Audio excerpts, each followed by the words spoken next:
바로보는 TV 옴부즈맨. 먼저 7월 셋째 주 언론 보도를 집중 분석합니다. 다음 달 15일 광복 70주년을 기념해 박근혜 대통령이 특별 사면을 행사할 뜻을 밝혔습니다. 광복 70주년의 의미를 살리고 국가 발전과 국민 대통합을 이루기 위해서 사면을 실시할 필요가 있다고 생각합니다.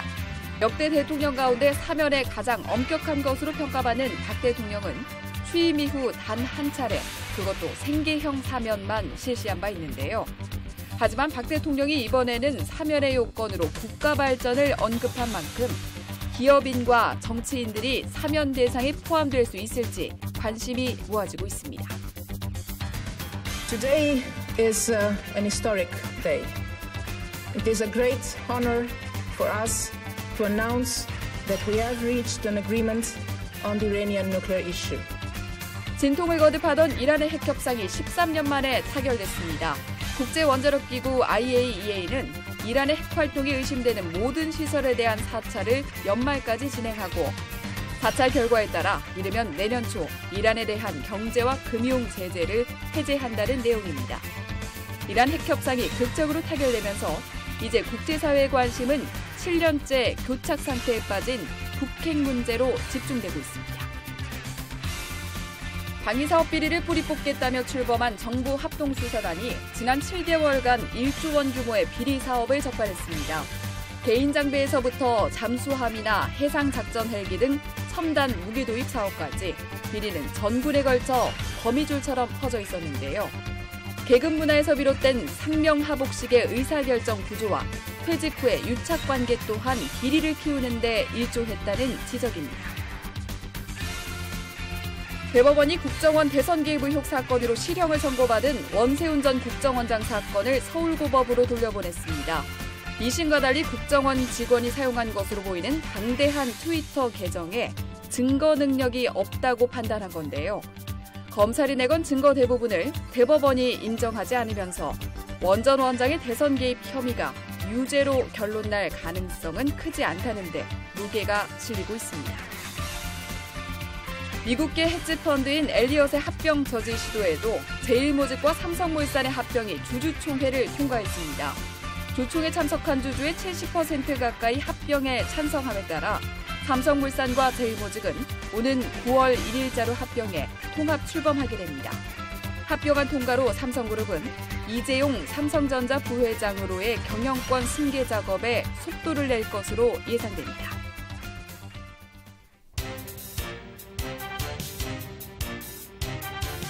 안녕하세요. 시청자의 눈으로 세상을 보는 시간이죠. 바로보는 TV 옴부즈맨 조미령입니다. 유승민 전 원내대표의 사퇴로 악화된 당청 관계와 계파 갈등이 봉합 국면으로 접어들었는데요. 언론에서는 정치권의 움직임과 다양한 사건, 사고를 어떻게 보도하고 있는지 시청자평가원의 모니터 결과를 들어보는 연합뉴스 TV를 말한다를 통해서 알아보겠습니다. 오늘은 뉴스 리뷰와 라이브 투데이 그리고 남현호의 뉴스 포커스를 살펴본 김재선 시청자평가원의 의견을 함께하겠습니다. 먼저 하루 동안 있었던 모든 뉴스들을 짚어보는 뉴스 리뷰에 대한 내용을 만나보시죠.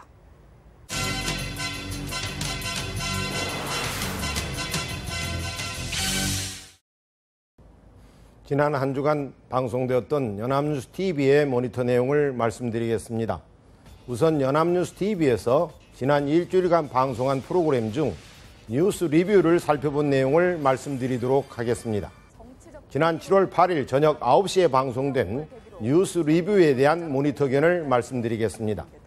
이날은 약 2주간의 정치적 논란과 갈등 끝에 결국 새누리당 유승민 원내대표가 같은 당 국회의원들이 의원총회에서 결정한 사퇴 권고를 받아들였다는 뉴스가 언론을 통해 집중적으로 보도됐습니다. 연합뉴스 TV도 이 소식을 비중 있게 보도했는데요. 당일 저녁 9시에 방송된 뉴스 리뷰에서는 유승민 의원의 사퇴 결정 소식을 전하기에 앞서 이번에 문제가 된 소위 유승민 파동의 발단과 그동안의 주요 경과 과정을 영상 자료를 통해 요약해서 보여줌으로써 이번 사건이 갖는 정치적 의미와 더불어 사건의 전반적 내용에 대해 시청자들이 쉽게 이해할 수 있도록 도왔다는 점에서 매우 긍정적이었다고 평가됩니다. 아울러 유승민 의원이 기자회견을 통해 사퇴의 입장을 밝히면서 거론한 헌법 1조 1항을 오늘의 키워드로 선정하면서 유승민 의원의 사퇴의 변에 포함되어 있는 행간의 의미와 정치적 함의를 풀어서 시청자들에게 평가하고 설명하려고 노력했다는 점 역시 책임 있는 언론으로서의 바람직한 모습이었다고 생각됩니다. 약 2주 전 국회법 개정안 처리 문제를 두고 본격적으로 촉발된 박근혜 대통령 및 새누리당과 유승민 의원의 갈등 또는 대결은 결국 박 대통령이 언급한 배신의 정치라는 키워드와 유승민 의원이 이날 사퇴 기자회견에서 언급한 헌법 1조 1항의 지엄한 가치라는 키워드 간의 대결 구도로 정리될 수 있는데요. 이에 대해 연합뉴스TV는 유승민 의원의 헌법적 가치에 대한 언급이 청와대와 새누리당은 대한민국은 민주공화국이다라는 헌법 1조 1항의 가치를 무시한 정치 세력임을 우회적으로 지적한 정치적 수위가 높은 발언이었다는 논평과 해설을 제공했습니다. 그러나 한 가지 아쉬운 점은 유승민 파동에 대한 이러한 논평이나 해설이 좀 더 일찍 그리고 본질적인 차원에서 다루어져 시청자들에게 제공되지 못했다는 점입니다. 그동안 연합뉴스TV를 비롯한 대부분의 언론들은 사건 당사자인 개인들, 특히 유승민 의원과 박근혜 대통령 그리고 일부 새누리당 정치인들 간의 갈등과 대결 중심의 정쟁 양상에만 주로 초점을 두고 이 사건을 보도해 왔을 뿐입니다. 정작 이러한 갈등의 배경에 대한 상세한 설명과 객관적이고 중립적인 입장에서의 평가 및 논평에는 소홀했다고 말할 수 있겠는데요. 따라서 연합뉴스TV를 비롯한 언론들은 시청자들이 이 사건을 제대로 이해하고 합리적인 의견 및 태도를 형성하도록 하는 데는 별반 기여하지 못했다고 할 수 있습니다. 애초에 사건의 발단이 된 국회법 개정안이 왜 문제가 된 것인지, 국회법 개정안에 대한 박 대통령의 거부권 행사가 과연 정당하고 타당한 것인지 등에 대한 본질적 사안들, 그리고 새누리당 의원들의 파벌적인 정치 행태 등에 대한 연합뉴스TV의 견제와 비판은 거의 찾아보기 어려웠습니다. 향후 연합뉴스TV는 좀 더 공정하고 객관적이며 비판적인 자세로 시청자들과 국민들의 의견을 대변하는 책임 있는 언론이 될 수 있도록 더욱 분발해 주실 것을 당부드립니다. 네, 뉴스 리뷰를 살펴본 김재선 시청자평가원의 의견을 함께 하셨는데요. 아침 시간대의 정보를 심층적으로 전하는 라이브 투데이와 스토리가 있는 오전 종합뉴스, 남현호의 뉴스 포커스는 또 어떤 평가를 받았는지 함께 보시죠.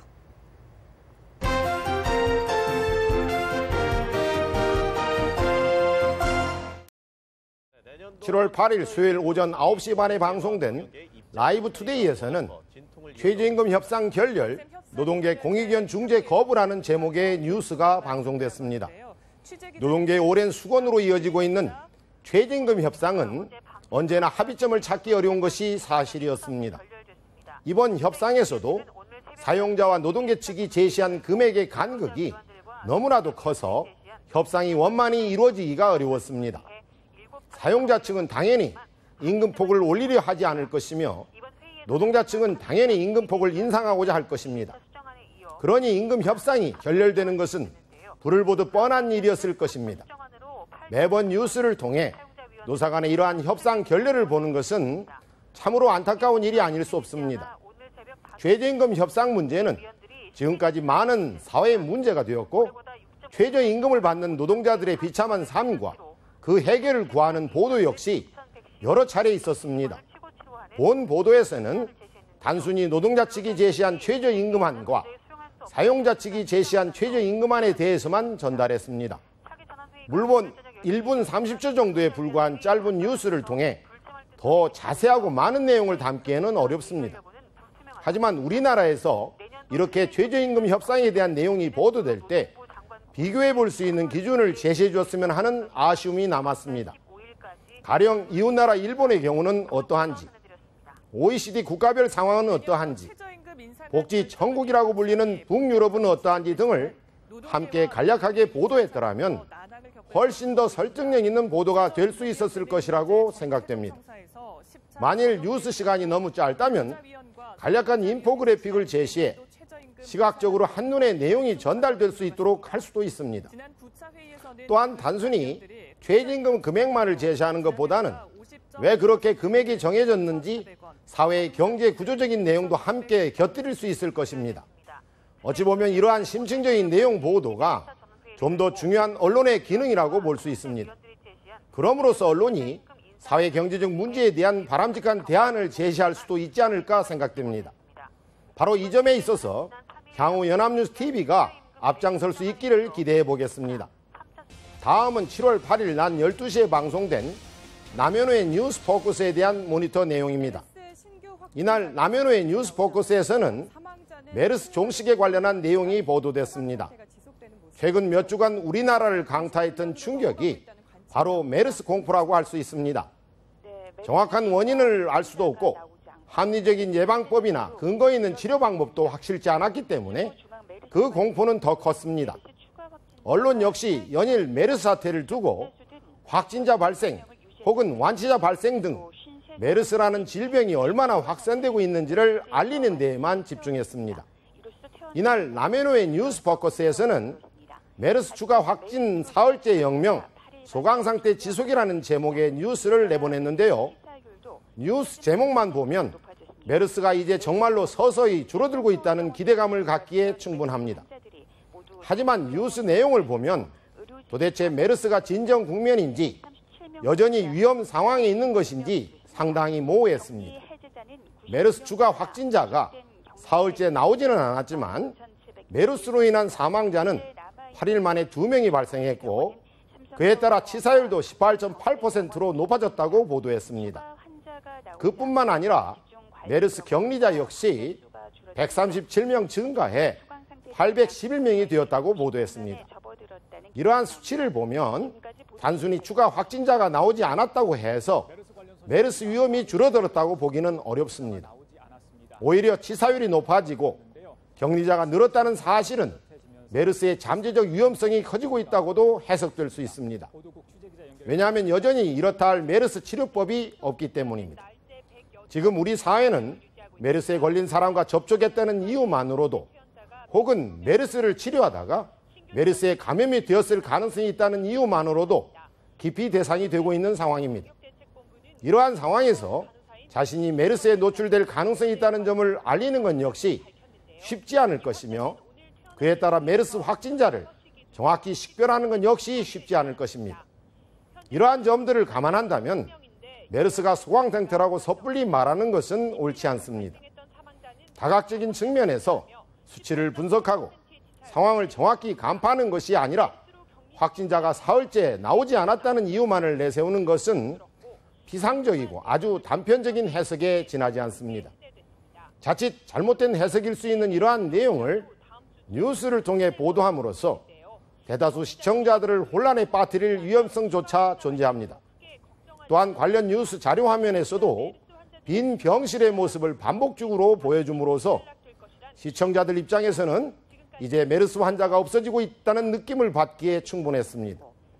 물론 메르스가 하루속히 소강 상태가 되고 완전히 없어지기를 바라는 마음은 언론이나 국민이나 동일할 것이라고 생각합니다.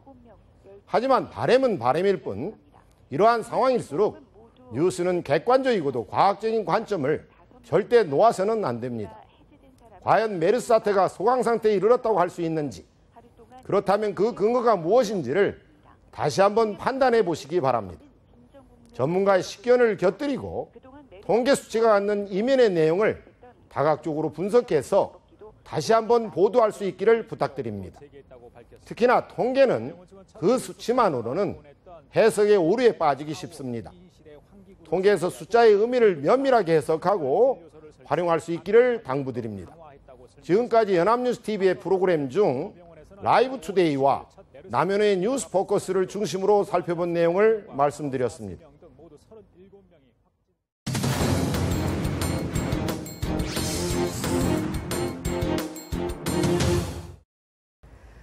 지난 8일 박근혜 대통령이 유승민 전 원내대표를 향해서 배신의 정치를 한다며 사실상 사퇴를 촉구한 지 13일 만에 유 전 원내대표가 자리에서 물러났습니다. 자진 사퇴는 하지 않겠다면서 친박계의 집요한 공세를 2주간 버텨냈지만 결국 사퇴해야 한다는 당 의원총회 결과를 겸허히 받아들이면서 친박과 비박 간의 갈등 격화로 비화됐던 새누리당의 내홍은 일단락됐습니다. 하지만 유승민 전 원내대표의 사퇴가 몰고 온 후폭풍에 여권 내 대선 예비주자들의 지지율이 뒤바뀔 만큼 적지 않은 파장을 일으켰습니다. 우리 언론들은 유승민 사퇴와 관련해서 속보를 쏟아내며 청와대와 여권의 움직임에 촉각을 곤두세웠는데요. 하지만 이 과정에서 현 상황을 그저 전달하는 데 그칠 뿐 사태의 근본적인 원인 그리고 배경을 짚어보는 움직임은 찾아보기 어려웠다는 지적이 나오고 있습니다. 또 일부 언론은 본질에서 벗어난 정치적 흥미 위주의 보도에 열을 올리고 이번 사태와 관련된 가치 판단에는 소홀했다는 지적도 받고 있는데요. 그래서 오늘 TV와 비평에서는 유승민 사퇴의 파동을 우리 언론이 좀 어떻게 접근을 했는지 얘기를 자세히 나눠보도록 하겠습니다. 도움 말씀 주시기 위해서 명지대학교 디지털 미디어학과 최선규 교수님 자리하셨습니다. 교수님 어서 오세요. 안녕하세요. 네, 유승민 전 원내대표의 사퇴 관련해서 일단 우리 언론들이 어떻게 소식을 전했는지 정리해 주시죠. 네, 지난 6월 25일에 박근혜 대통령이 국무회의에서 국회가 정부에 이송한 국회법 개정안에 대해서 거부권을 행사를 했습니다. 그리고 더불어서 여당의 원내 사령탑을 사실상 불신임하면서 국민이 선거에서 이런 배신의 정치를 심판해달라고 요구까지 했는데요. 그 이후에 이제 유승민 대표가 7월 8일에 사퇴를 하기까지 14일 동안 우리 언론에서는 약 16,000여 건의 그 보도를 했습니다. 네. 하루에 평균 이제 1,000건 이상의 보도를 한 셈인데요. 유승민 원내대표가 사퇴를 하고 난 다음 7월 9일부터 14일까지의 보도를 보면 약 3,000건 정도로서 하루에 500건으로 보도가 확 줄어들었습니다. 그러니까 결국 사퇴를 갖고서 이 뉴스를 이제 만든 셈인데요. 6월 25일 이전까지는 사실 우리 언론의 포커스가 이제 메르스였습니다. 네. 당시에는 이제 메르스의 사태가 확산세가 꺾이지도 않았을 때인데 대통령의 한마디에 이제 언론의 관심이 메르스에서 유승민 원내대표의 사퇴로 옮겨가게 되었습니다. 언론 보도의 내용을 보면 국회에서 이제 국회법 개정안이 발의돼서 통과된 배경, 그다음에 대통령이 여기에 대해서 왜 거부권을 행사했는지 그 이유, 그다음에 이에 대해서 이제 국회가 어떻게 제의를 했는지 그런 사태의 본질적인 내용에 대한 보도보다는 네. 그 대신 이제 유승민 대표에 대한 박 대통령의 그 사실상의 불신임에 대해서 그다음에 새누리당의 의원총회에서 유 원내대표를 다시 재신임을 했는데 그 불신임과 재신임에 의해서 벌어지는 대결 구도 가 형성이 됐고 그 대결이 어떻게 진행되고 있는지 그런 정황 보도에 초점을 맞췄다고 볼 수 있습니다. 그래서 그러한 대결 구도에서 이제 과연 누가 승리할 것인가, 그다음에 박근혜 대통령 편에는 누가 있는가, 그다음에 유승민 원내대표 쪽에는 누가 있는가, 이런 것들을 비교적 상세하게 이제 보도하는 쪽으로 정세 보도 위주로 주로 이루어졌다고 볼 수가 있겠습니다. 네, 앞서서 바로 지적해 주신 것처럼 우리 언론의 보도 태도를 보면 지나치게 대결 구도를 형성하지 않았나 이런 생각이 드는데 이 부분에 대해서 개인적으로 어떤 견해를 갖고 계신 건가요?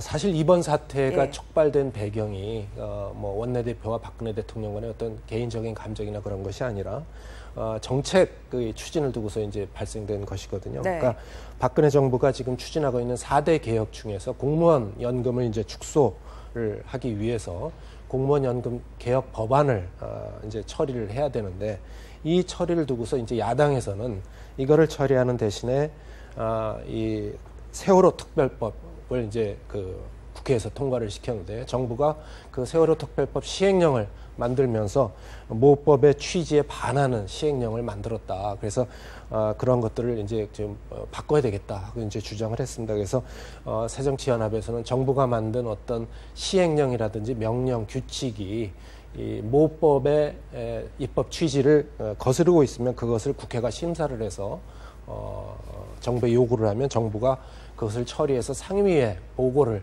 하게끔 국회법에 이제 개정을 요구를 했습니다. 네. 그래서 정부가 이런 시행령을 통해서 모법의 위임법의를 일탈하거나 입법 취지를 왜곡하는 행정권 남용을 이제 시정하기 위해서 이제 국회법 개정을 이제 한 것인데요.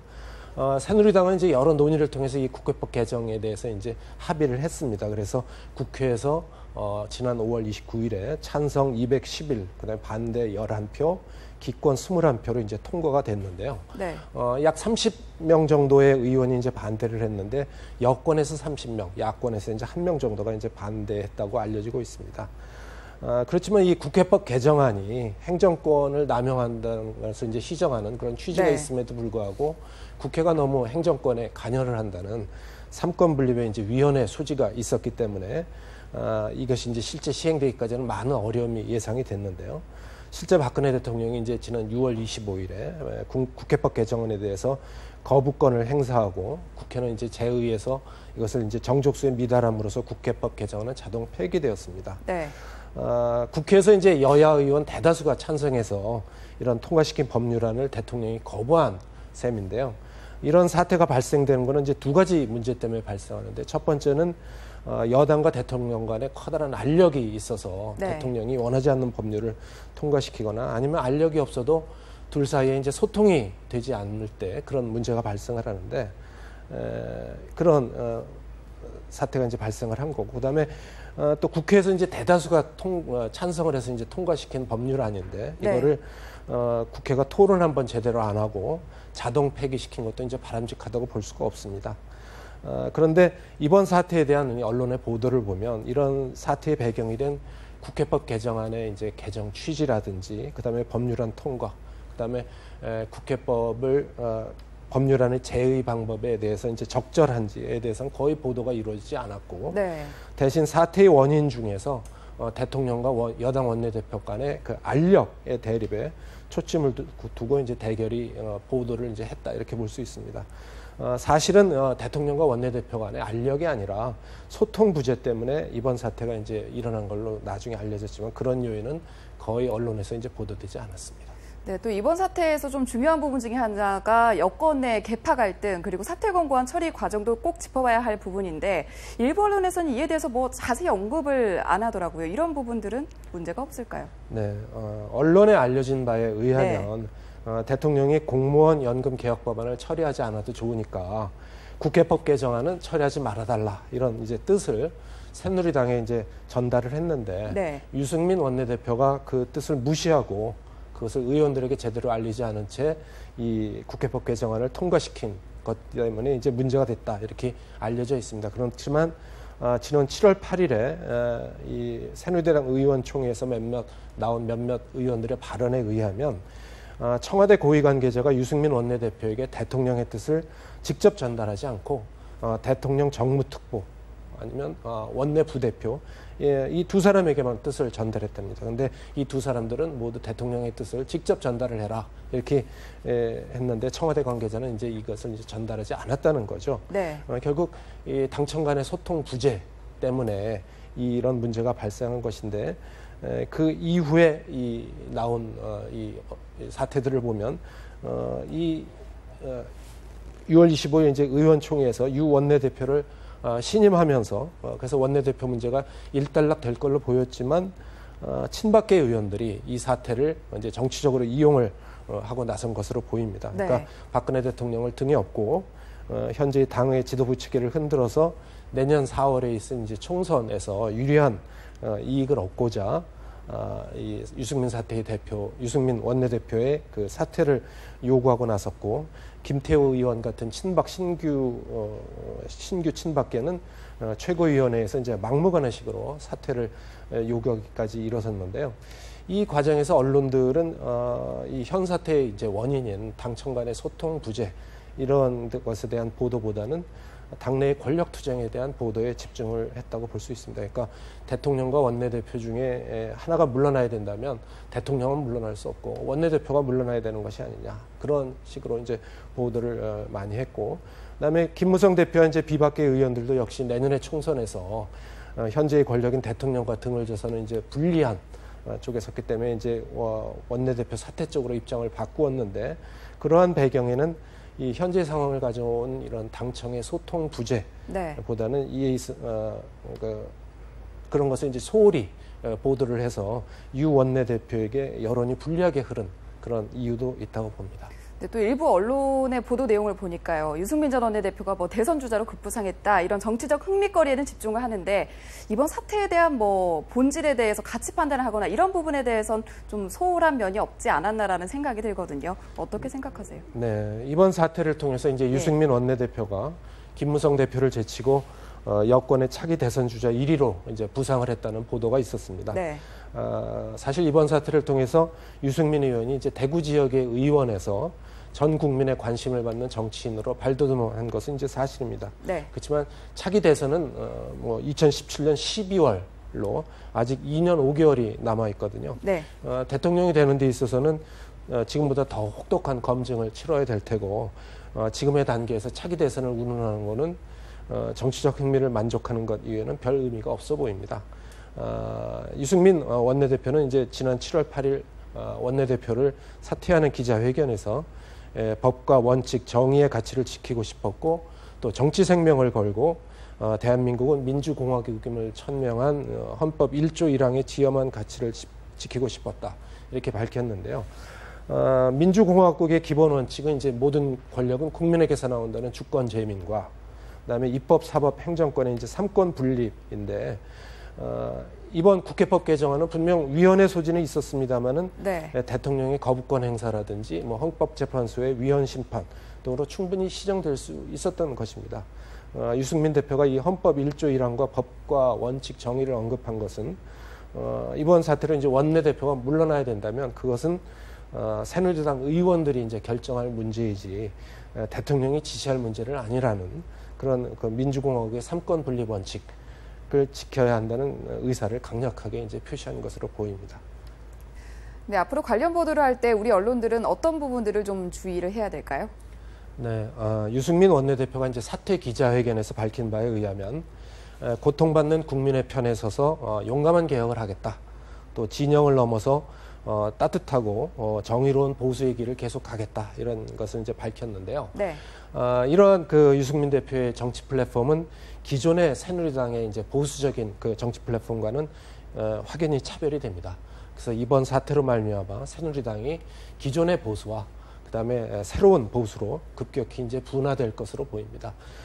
이번 사태 후 실시한 이제 새누리당 의원 여론조사를 보면 스스로를 친박계로 분류하는 의원들이 105명으로 이제 늘었다고 나왔는데요. 네. 친박계가 이제 기존의 보수로 이제 동일시되는 상황에서 현재의 상황이 계속 지속될지는 의문입니다. 그래서 우리 언론은 향후에 이제 이런 구보수와 신보수 중에서 과연 누가 국민의 입장에 서서 국민의 지지를 받게 될 것인지 향후 새누리당의 공천과 총선 과정에서 이것이 어떻게 전개될지 관심을 두고 이제 접근해야 될 것으로 보입니다. 네, 교수님 오늘 말씀 여기까지 듣겠습니다. 고맙습니다. 네, 유승민 사퇴 파동을 거치면서 국정을 책임져야 할 여권은 2주 가까이 정치력 부재, 민낯을 여실히 보여줬습니다. 당내 갈등에 몰입하면서 정쟁의 출구를 찾지 못했고 국민들이 정치를 걱정할 정도로 정치권에 대한 불신은 극에 달했습니다. 이제 당과 청와대 모두 국정 정상화와 또 민생 안정을 위해서 악화된 당청 관계 회복에 주력해 나가야 하겠고요. 더 나아가서 이 향후 당청 간의 소통 강화 방안에 대해서 심도 있는 논의도 이루어져야 하겠습니다. 언론 역시 정치권의 움직임만을 쫓기보다는 잘못된 부분에 대해서는 시시비비를 좀 명확히 가리는 책임 있는 자세를 보여줘야 하겠습니다. 저희 제작진은 언제나 시청자 여러분의 다양하고 소중한 의견을 기다리고 있습니다.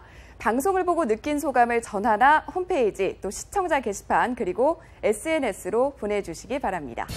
바로보는 TV 옴부즈맨 오늘 방송은 여기까지입니다. 시청해주신 여러분 고맙습니다.